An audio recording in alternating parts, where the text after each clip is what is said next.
Di video kali ini, saya akan menjelaskan tentang 10 poin strategi yang tentu saja harus kita lakukan supaya apa? Supaya pada saat nanti UTBK kita bisa tenang dalam mengerjakan soal-soal UTBK. Poin yang pertama adalah berdoa. Berdoa adalah hal yang benar-benar sangat penting dalam hidup kita. Dengan berdoa, kita meminta kepada Tuhan kita untuk segalanya dimudahkan. Bahkan dikatakan juga, kalau kita enggak berdoa, maka sebetulnya kita tergolong dengan orang-orang yang sombong. Dengan berdoa juga, pastinya nanti kita akan mendapatkan ketenangan sehingga apa? Sehingga pada saat nanti kita mengerjakan soal-soal UTBK, tentu saja akan lebih mudah mengerjakannya daripada kita tidak berdoa dan tidak mendapatkan ketenangan tadi. Lalu pertanyaannya adalah, doa yang bagaimanakah yang tepat? Jadi, menurut saya, doa tentu saja sifatnya bebas menurut kamu meminta apa saja yang betul-betul kalian inginkan masing-masing. Namun, poin yang saya ingin tekankan di sini adalah doa yang bagus itu adalah yang memfokuskan berdoa dengan kata-kata seperti ini. Contohnya adalah, ya Tuhan kami tidak tahu apa yang terbaik untuk kami di masa depan. Sehingga tolong tunjukkan jalan kepada kami. Semoga saja pilihan kami ini betul-betul pilihan yang terbaik di masa depan. Kenapa kita harus berdoa seperti ini? Karena menurut saya, kita sebagai manusia betul-betul tidak tahu apa yang akan terjadi di masa depan. Sedangkan Tuhan kita yang menciptakan diri kita betul-betul tahu apa yang terbaik bagi kita di masa depan seperti apa. Poin yang kedua, meminta restu dari orang tua. Orang tua kita tentu saja sudah melahirkan kita dan mengurus kita sejak lahir.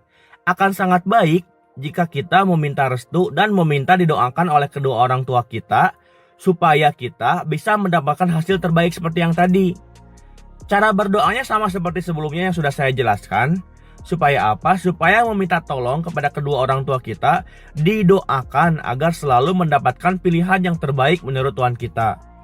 Dengan kita sudah meminta bantuan kepada kedua orang tua kita untuk didoakan, tentu saja status doa kita akan jauh lebih kuat. Kenapa? Karena semakin banyak yang mendoakan. Selain itu, selain tadi kita meminta doa dan meminta restu kepada kedua orang tua kita kalau kita akan segera mengikuti ujian, ada baiknya juga kita semua sekalian meminta maaf kepada ibu dan bapak kita. Kenapa? Tentu saja karena kita kan sering sekali lah membuat mereka sakit hati, membuat mereka menangis, membuat mereka marah. Selain meminta doa tadi, cobalah untuk meminta maaf juga kepada kedua orang tua kita atas dosa-dosa atau kesalahan-kesalahan yang pernah kita perbuat yang betul-betul menggores hati mereka dan melukai hati mereka. Dengan kita meminta doa restu dari orang tua dan meminta maaf atas dosa dan kesalahan kita, tentu saja nanti akan membuat hati kita lebih tenang dan akan membuat hati kita lebih siap ketika saat nanti mengerjakan soal-soal UTBK. Karena tadi lebih tenang, lebih siap, tidak ada beban pada hati ini. Poin yang ketiga, meminta doa dan juga meminta maaf kepada teman ataupun keluarga yang pernah tersakiti oleh kita. Setiap orang pasti memiliki sebuah masalah dengan orang lain, baik itu dengan teman, kerabat, ataupun dengan keluarga sendiri. Alangkah baiknya, kita selain meminta doa kepada Tuhan kita dan kepada kedua orang tua kita pada poin-poin sebelumnya, kita juga meminta doa kepada teman atau keluarga supaya dimudahkan saat nanti pelaksanaan UTBK. Jika kamu pernah memiliki masalah dengan seseorang, alangkah baiknya kamu meminta maaf kepada orang tersebut. Jangan takut mereka akan merespon seperti apa nantinya kepada kamu. Tugas kita hanyalah meminta maaf kepada orang tersebut. Semoga saja mereka bisa memaafkan kesalahan-kesalahan kita. Tentu saja dengan kita berani meminta maaf seperti ini, tentu saja akan semakin menenangkan diri kita, semakin menenangkan hati kita, dan tentu saja semakin siap nanti pada saat pelaksanaan UTBK karena semua beban sudah tenang. Poin yang keempat, persiapkan baju yang kamu pakai. Usahakan yang paling penting dari pemilihan baju ini adalah sesuai dengan ketentuan panitia UTBK. Jangan sampai kamu memilih baju yang tidak sesuai dengan ketentuan panitia. Sehingga apa? Sehingga nanti kamu akan dicurigai. Mungkin nanti kamu pada akhirnya kamu tidak diperkenankan untuk mengikuti ujian karena baju yang kamu pakai tidak sesuai. Wah, kalau kamu seperti itu, sudah tidak diperkenankan mengikuti ujian, berarti kamu sudah otomatis gagal hanya karena kesalahan baju tadi. Makanya dari itu, persiapkan baju dari sekarang, cari tahu baju seperti apa yang betul-betul sesuai dengan ketentuan UTBK, baju yang diperbolehkan untuk dipakai saat nanti pelaksanaan ujian UTBK itu sendiri. Poin yang kelima, selain sebelumnya kita harus mempersiapkan baju yang sesuai dengan ketentuan UTBK, poin yang kelima ini adalah persiapkan sepatu yang kamu pakai. Tentu saja adalah sepatu yang harus sesuai dengan ketentuan UTBK. Mungkin kamu berpikir kalau mempersiapkan sepatu adalah hal yang sepele. Tapi diingat ya, pakailah sepatu yang betul-betul nyaman, sepatu yang enggak membuat kamu sakit ataupun pegal, sepatu yang benar-benar membuat kamu nyaman saat nanti pelaksanaan atau pengerjaan UTBK-nya itu sendiri. Karena kan banyak sekali ya sepatu yang kita pakai itu ya bisa jadi tidak membuat kita nyaman sehingga mengganggu konsentrasi kita saat mengerjakan soal-soal tadi. Dan tentu saja gunakan sepatu yang sesuai dengan ketentuan panitia UTBK. Jangan sampai kamu memakai sepatu yang tidak sesuai dengan ketentuan panitia UTBK karena ternyata tadi bisa jadi wah ternyata kamu ini nggak sesuai dengan peraturan dan ketentuan UTBK. Jadi kamu tidak diperbolehkan masuk ke ruangan. Nah kalau kayak gitu kan berarti kamu sudah otomatis gagal, sudah otomatis tidak boleh mengikuti ujiannya itu sendiri. Poin yang keenam, segera print kartu peserta ujian sesuai dengan ketentuan. Jadi pada poin ini saya akan bercerita tentang kesalahan saya dengan hal yang sepele ini pada waktu saya pelaksanaan UTBK tahun pertama. Jadi dulu saat tahun pertama saya ikut UTBK, saya disuruh oleh orang tua untuk segera print kartu peserta ujian UTBK saya. Dulu ibu saya meminta saya untuk segera print kartu peserta ujian sekitar H-3 UTBK. Namun pada waktu itu saya betul-betul berpikir bahwa nanti aja gitu ditunda-tunda untuk print kartu pesertanya. Kenapa? Karena saya mikirnya nanti aja karena print itu kan sebetulnya hal yang sangat mudah. Dan saya juga punya gitu printer. Jadi saya niatnya akan print kartu peserta tersebut H-1 ujian UTBK-nya itu. Nah, karena mungkin dengan sikap saya yang menolak dari ibu saya untuk segera print kartu peserta ujian tersebut, ternyata hal tersebut membuat ibu saya kesal dan marah. Dan akhirnya ya mungkin saya sama ibu saya komunikasi tidak lancar seperti yang marah gitu, berantem. Sampai akhirnya pada hari H-1 UTBK saya kabur dari rumah, kemudian saya tidur di rumah teman saya gitu. Tentu saja mungkin hal ini tentu saja yang betul-betul harus dihindari oleh kalian. Hal ini tadi mungkin sangat betul-betul menyakiti dari orang tua saya. Mungkin juga hal ini adalah sebagai salah satu penyebab saya nggak lolos gitu di tahun pertama. Dengan hal sepele seperti ini, saya pada waktu ujian betul-betul jadinya tuh kepikiran terus, gugup, nggak fokus. Penyebab-penyebab seperti itulah. Jadi betul-betul harus kalian hindari. Kalian harus betul-betul mencetak kartu peserta ya secepat mungkin kalau misalkan kalian sudah punya file yang harus di print. Poin yang ketujuh, cek lokasi ujian. Mungkin ini juga terlihat sepele bagi kalian, tapi sebenarnya hal ini betul-betul sangat penting bagi kalian. Kenapa? Karena nanti saya akan bercerita tentang pengalaman diri saya karena kesalahan ini akan betul-betul menyebabkan diri saya betul-betul gugup, takut, tidak tenang saat mengerjakan UTBK.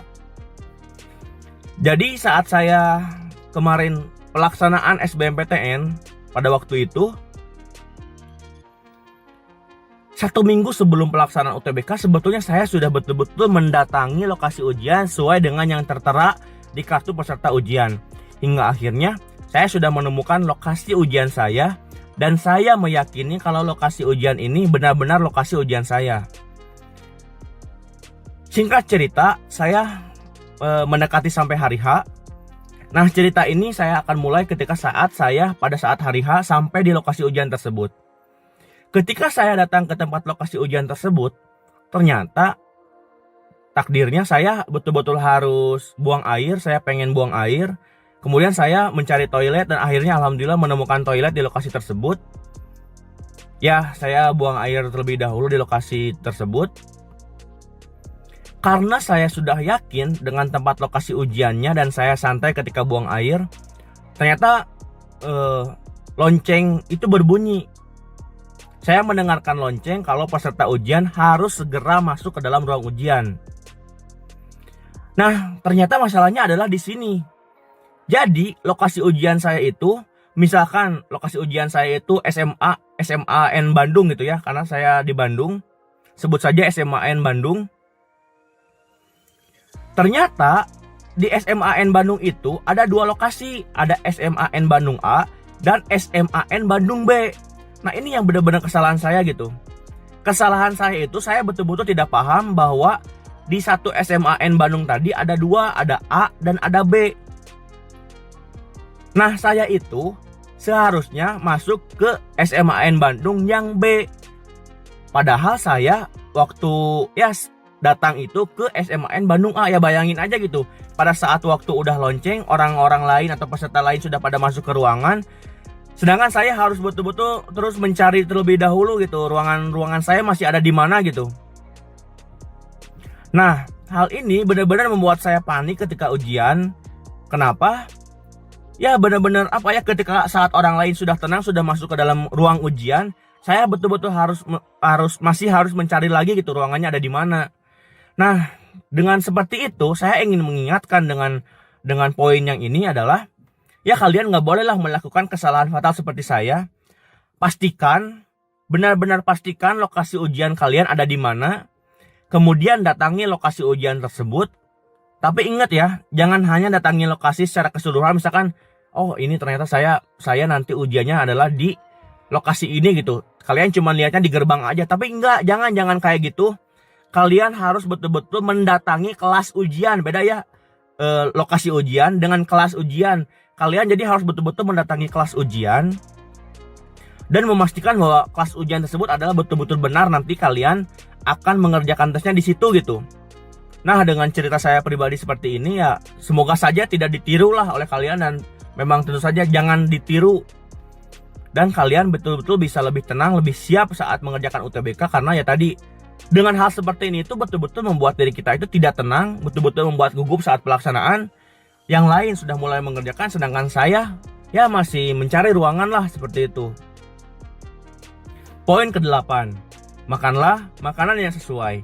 Saat UTBK nanti, kita itu ada dalam bulan Ramadan. Mungkin buat kalian yang muslim harus mengerjakan UTBK sambil dalam keadaan berpuasa. Maka dari itu, kalian harus benar-benar memakan makanan yang tepat. Baik itu tepat gizinya, nggak bikin ngantuk, nggak bikin lesu atau lelah. Makanlah makanan yang betul-betul akan membuat diri kalian lebih fokus untuk berpikir, lebih tahan dalam berpikir nanti pada waktu yang panjang. Juga jangan memakan atau meminum makanan yang membuat kita itu beser atau ingin kencing terus gitu. Ya takutnya kenapa ya? Takutnya nanti pada saat pelaksanaan kita itu jadi pengen ke toilet, sedangkan ya bisa jadi di beberapa tempat tidak diperbolehkan ke toilet ya gitu ya. Tapi mungkin kalaupun diperbolehkan masuk ke toilet, ya tentu saja itu akan memakan waktu yang lama juga. Sedangkan waktu UTBK ini betul-betul terbatas, waktunya nggak bisa dipaus. Kalian harus betul-betul mengerjakan sesuai dengan waktu jadwalnya gitu. Nah, maka dari itu hindarilah hal-hal seperti ini dengan apa? Dengan cara menghindari memakan atau meminum yang diprediksi akan membuat kita beser atau membuat kita ingin kencing terus-menerus saat ujian nanti gitu. Poin yang ke-9, jaga kesehatan kalian. Usahakan saat ujian nanti kalian benar-benar ada dalam keadaan yang sangat-sangat sehat. Kenapa? Karena tentu saja pada saat nanti pelaksanaan UTBK, kita dituntut untuk terus mengerjakan soal dalam waktu 3 jam, di mana otak kita selama 3 jam betul-betul harus berpikir secara maksimal. Sehingga apa? Sehingga kita harus mengerjakan soal tersebut dalam keadaan sehat tentunya. Dengan cara apa? Yaitu tentu saja dengan cara menjaga kesehatan kita mulai dari sekarang. Hindari hal-hal yang sudah kamu ketahui kalau hal tersebut bisa membuat kamu sakit. Jaga makanan, kemudian olahraga yang ringan, kemudian pola tidur yang cukup. Tentu saja lalu jangan sampai kamu sering telat makan lah. Karena tentu saja dengan sering telat makan ya kita akan kurang maksimal metabolisme diri kita, dan sehingga menyebabkan diri kita sakit dan tidak sehat secara sempurna gitu. Poin yang terakhir adalah yang ke-10, yaitu tenanglah. Saat hari H ada di lokasi ujian, kamu pastinya akan sering melihat peserta lain yang sangat banyak, dan pastinya biasanya seperti pengalaman saya pribadi, mereka pada saat hari H dan saat menunggu waktu bel masuk ke dalam kelas, mereka masih juga pada buka-buka buku gitu. Nah, saya ingin menekankan bahwa untuk kamu, untuk kalian yang ada di sini, santai aja. Janganlah dengan keadaan tersebut, dengan hal tersebut membuat kamu down dan kamu berpikir bahwa mereka ternyata selangkah di depan daripada kamu karena mereka masih belajar pada hari H gitu. Bahkan pada beberapa menit sebelum masuk ke dalam ruangan. Jangan berpikir seperti itu. Pikirkanlah kalau mereka seperti itu dikarenakan mereka belum siap gitu. Sedangkan kamu sudah siap, sudah betul-betul matang, sudah betul-betul ingin segera cepat mendapatkan soal-soal tersebut. Tapi tetap ya, jangan sombong gitu. Pokoknya kamu benar-benar harus berpikir tenang aja gitu. Nah, pada intinya ya saya ingin mengingatkan bahwa ya udah tenang aja kalau misalkan nanti pada saat hari H. Jangan betul-betul kamu terganggu dengan aktivitas-aktivitas orang lain yang mungkin pada saat nanti masih terus belajar, masih terus ngapalin rumus dan lain-lain. Enggak lah, itu menandakan bahwa mereka belum siap gitu. Kemudian saya ingin menambahkan pada saat nanti pelaksanaan UTBK-nya, ketika nanti kalian sudah masuk ke dalam ruangan, kemudian sudah berada pada fase pengerjaan UTBK-nya itu sendiri. Ya pertama mungkin isilah identitas diri kamu yang betul-betul selengkap-lengkapnya dan sebenar-benarnya identitas. Jangan sampai ada kesalahan dalam mengisi identitas, karena takutnya adalah ada kesalahan dalam pengisian identitas yang akan tentu saja membuat kamu itu betul-betul gagal secara otomatis karena tadi kesalahan dalam mengisi identitas tadi. Kemudian setelah beres mengisi identitas, setelah kamu mendapatkan soal-soal yang nanti akan segera dikerjakan, sebelum kamu mengerjakan soal-soal tersebut, saya sarankan untuk apa? Untuk melihat terlebih dahulu dalam waktu misalkan 1 menit, ya lihat-lihat dulu lah soal-soalnya itu soalnya seperti apa. Misalkan ternyata nanti kita langsung mendapatkan soal TPS pengetahuan kuantitatif. Jadi sebelum dikerjakan ya kita scan dulu. Kan soalnya itu ada sekitar 20 soal. Kita scan dulu dari 20 soal itu, ternyata yang mana aja sih yang kita bisa dulukan gitu. Jadi jangan mengerjakan soal tersebut dengan cara berurutan, nomor 1, nomor 2, nomor 3, nomor 4, nomor 5 dan seterusnya. Tapi coba scan terlebih dahulu, dianalisis soal mana yang menurut kita lebih pede, lebih percaya diri mengerjakannya, sehingga kita bisa mengerjakan soal tersebut dalam waktu yang cepat. Ingat ya, kalau dalam pengerjaan UTBK ini, kalian betul-betul tidak hanya dituntut untuk bisa mengerjakan soal ini, tapi kalian juga dituntut untuk bisa dengan cepat mengerjakan soal-soal ini. Kenapa? Ya karena seperti yang kita ketahui bahwa satu soal harus betul-betul dikerjakan dalam kurang dari 1 menit. Seperti itu.